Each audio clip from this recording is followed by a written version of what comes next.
ഇന്ന് നമ്മൾ പഠിക്കുന്ന പ്ലസ് വണ്ണിലെ ചാപ്റ്റർ 11 തെർമോഡൈനാമിക്സ്. തെർമോഡൈനാമിക്സ് എന്ന് പറയുമ്പോൾ എന്താണ് നമ്മുടെ മനസ്സിലായ ചൂട്. ഫിസിക്സിൻ്റെ ഒരു ഡിവിഷൻ, ഹീറ്റ് എനർജീനെയും അതിൻ്റെ കൺവേർഷനെയും പറ്റി പഠിക്കുന്ന ഒരു ഫിസിക്സിൻ്റെ ബ്രാഞ്ചിനെ വിളിക്കുന്ന പേര് തെർമോഡൈനാമിക്സ്. ഇനി തെർമോഡൈനാമിക് സിസ്റ്റം എന്ന് പറയുമ്പോൾ എന്താണ്, ഒരു സിസ്റ്റം എന്ന് പറയുമ്പോൾ തന്നെ നമ്മൾ എടുക്കുന്ന ഒരു സബ്ജക്റ്റ്, എന്തിനെയാണ് ഒബ്സർവ് ചെയ്യുന്നത് അതിനെ വിളിക്കുന്നതിൻ്റെ സബ്ജക്റ്റ്. അതിൻ്റെ ചുറ്റുമുള്ള എൻവയോൺമെൻറ്റിനെ വിളിക്കുന്ന പേര് സറൗണ്ടിങ്.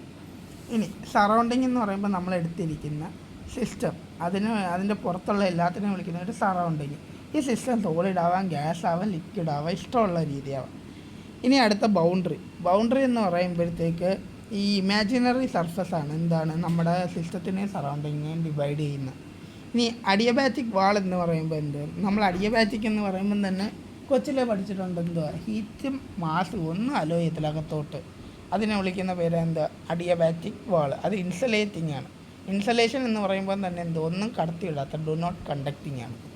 ഇനി ഡയതെർമിക് വാൾ എന്ന് പറയുമ്പോൾ ഒരു കണ്ടക്റ്റിംഗ് വാളാണ്.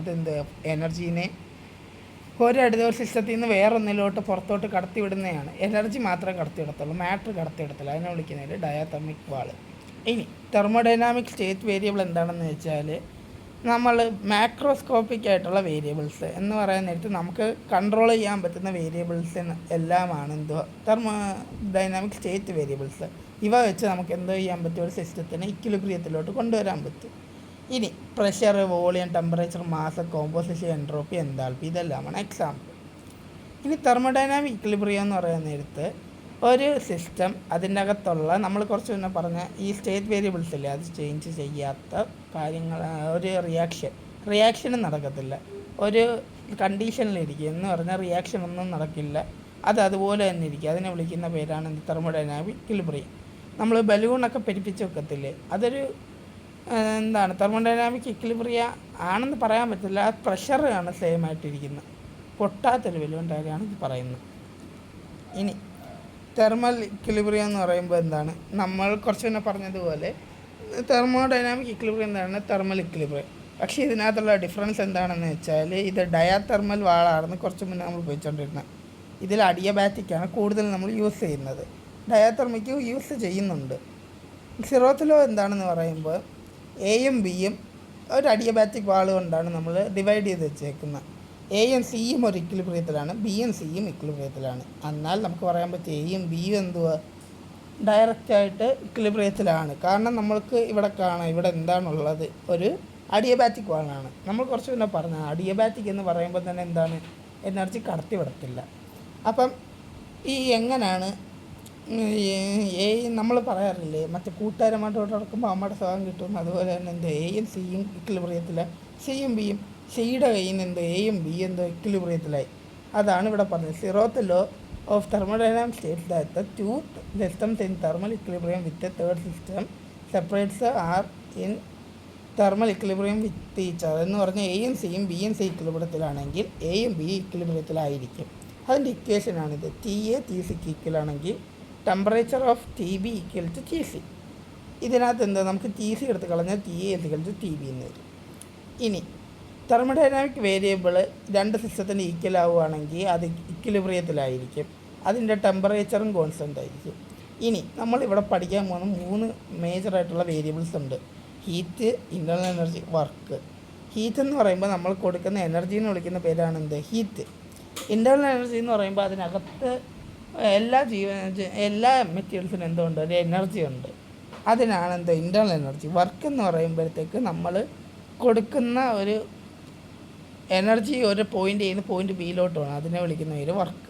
ഇൻ്റർണൽ എനർജി എന്ന് പറയുമ്പോൾ sum of kinetic energy and potential energy of molecular constituents of system എന്ന് പറയുമ്പോൾ ഒരു സിസ്റ്റത്തിനകത്തുള്ള പൊട്ടൻഷ്യൽ എനർജിയും കൈനറ്റിക് എനർജിയുടെയും ആൽജിബ്രായിക് സമ്മാണ് ഇൻ്റർണൽ എനർജി. ഇനി ഇത് സ്റ്റേറ്റ് വേരിയബിളാണ്. കാരണം എന്താണെന്ന് വെച്ചാൽ ഇത് ഏത് സ്റ്റേറ്റിലാണെന്ന് മാത്രമേ നോക്കത്തുള്ളൂ, പാത്തിനെ ഒരിക്കലും നോക്കത്തുള്ളൂ. ഇനി ഹീറ്റ് എന്ന് പറയുമ്പോൾ എനർജി ട്രാൻസ്ഫറാണ്. ഒരു 2 ഒബ്ജക്റ്റ് എടുത്ത് നമ്മൾ ഒരു തണുത്ത ഐസ്ക്രീമും എടുത്ത് ഒരു ചൂടായിട്ടുള്ള പൊറോട്ട എടുത്ത് ഇവ തമ്മിൽ ചൂടും തണുപ്പും, ഈ ടെമ്പറേച്ചർ കണ്ടുപിടിക്കണമെങ്കിൽ ചൂടുള്ളതെയും ചൂട് കുറച്ചായിരുന്നു. അതേമാതിരി എനർജി ട്രാൻസ്ഫറാണ് ഹീറ്റഡ് ഒബ്ജക്റ്റിൽ നിന്ന് കോൾഡ് ഒബ്ജക്റ്റിലോട്ടുള്ള ഹീറ്റാണ് എനർജി ട്രാൻസ്ഫർ അവിടെ നടക്കുന്നത്. പാത്ത് വേരിയബിളാണ്. എന്ന് വെച്ചാൽ ഇത് പാത്തിനെയാണ് നോക്കുന്നത്. ഇനി അടുത്ത വർക്ക് എന്താണെന്ന് വെച്ചാൽ പോയിൻ്റ് എയിൽ നിന്ന് പോയിൻ്റ് ബിയിലോട്ട് നമ്മൾ ഹീറ്റ് കൊണ്ടുപോയി എന്ന് പറയത്തില്ലേ, അപ്പോഴത്തേക്ക് എങ്ങനെയാണോ കൊണ്ടുപോയി അതിന് എന്ത് വേണം, വർക്ക് വേണം.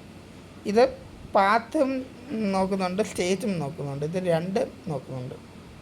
ഇനി ഫസ്റ്റ് ലോ ഓഫ് തെർമോഡൈനാമിക്സ് എന്ന് പറയുമ്പോൾ തന്നെ നമ്മൾ ലോ കൺസർവേഷൻ ഓഫ് എനർജി പഠിച്ചിട്ടുണ്ട്. Energy can neither B create nor B destroyed.